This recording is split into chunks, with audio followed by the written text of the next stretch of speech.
दुनिया में साबित किया हुआ करप्ट आदमी आसिफ जरदारी, दुनिया में उसके ऊपर लिखा हुआ कि मिस्टर 10%, मजबून लिखे हुए हैं, फिल्में बनी हुई हैं उसके ऊपर।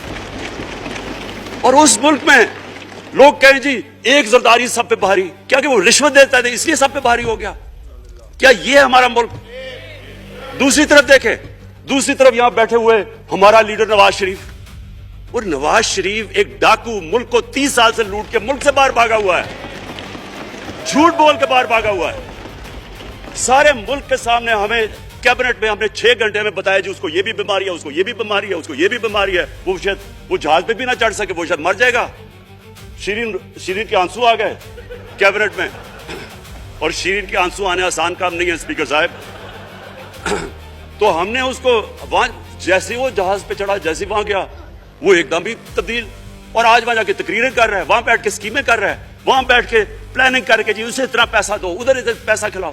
सारी इनकी एक कोशिश है, जब से हम 2.5 साल से हुकूमत आई है, ये सारे बड़े बड़े डाकू इकट्ठे होके ये समझ रहे हैं कि इमरान खान को कुर्सी का इतना शौक है कि इसके ऊपर इतना प्रेशर डालो कि ये जी हमें जिस तरह जनरल मुशर्रफ ने एनआरओ दिया था ये भी दे देगा। जनरल मुशर्रफ, फौज उसके नीचे, अदलिया उसके कंट्रोल में सारी। क्योंकि मैं इधर मेंबर पार्लियामेंट था ऑपोजिशन ना होने के बराबर, जो ऑपोजिशन के अंदर जो मेन आदमी था फजल रहमान, वो उसके साथ मिला हुआ था, वो 2 नंबर हमेशा से था, राइट। और वो आदमी जिसके पीछे अमेरिका उनकी जंग लड़ रहा था, सब कुछ, वो इनके प्रेशर में आके इन दोनों को एनआरओ दिया, और इतना बड़ा इस मुल्क के ऊपर उसने जुर्म किया है। इन दोनों ने आके एनआरओ लेके दोनों हाथों से मुल्क लूटा। उसके बाद दोनों ने इस मुल्क के ऊपर 4 गुना ज्यादा कर्जा चढ़ाया। स्पीकर साहब, 6,000 अरब से हमारा कर्जा जो टोटल लायबिलिटीज 30,000 अरब पे पहुंचा दी। आज हमारे ऊपर क्या मसला है? हमें ये कर्जों की किस्तें देते हुए बेचारे लोगों के ऊपर बोझ डालना पड़ता है।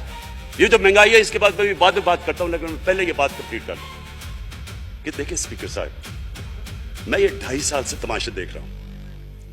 यहां पहले दिन प्राइम मिनिस्टर बन के प्राइम मिनिस्टर तकरीर करने जा रहा है, खड़े होकर तकरीर नहीं करने दी।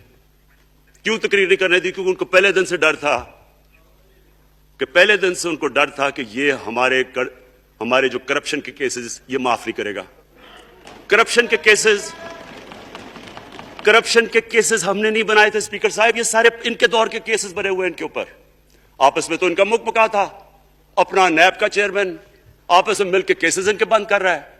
अदलिया उस वक्त की अदलिया वो इनके हाथ में थी, इनको तो मसला ही कोई नहीं था। वहां $60 मिलियन आसिफ जरदारी का स्विट्जरलैंड में पड़ा हुआ है, वो जज कह रहा है कि वापस लेके आओ। वो यूसुफ रजा गिलानी जो यहां से सेनेटर बना है, वो पाकिस्तान का $60 मिलियन पड़ा हुआ है स्विट्जरलैंड में, वो जज कह रहा है कि वापस लेके आओ। वो कहता नहीं जी मैं नहीं खत लिखता, भाई आपके बाप का पैसा था, पाकिस्तानी कौम का पैसा था, उसके ऊपर वो डिस्क्वालीफाई हो जाता है। वो ऐसे फिर है जिस तरह नेल्सन मंडेला का डिस्क्वालीफाई हो गया। स्पीकर साहब, मैं ये चीजें आपको इसलिए बता रहा हूं, मैं तो इनको 30 साल से जानता हूं। देखें, जब तक हम इस मुल्क में अपनी अखलाकियात ठीक नहीं करेंगे, मॉरल स्टैंडर्ड्स ठीक नहीं करेंगे, जब इस तरह के इलेक्शन होंगे कि खुल के पैसा चल रहा है और हम कहेंगे नहीं जी वो पटवारी क्यों पैसे लेता है, तो वो थानेदार क्यों पैसे लेता है, वो सरकारी नौकर, वो तो बेचारा जो निचला तबका है वो तो वाकई जिस तरह शेख रशीद ने कहा है, महंगाई जो बढ़ी है बेचारे लोगों की तनख्वाह में गुजारा नहीं हो रहा।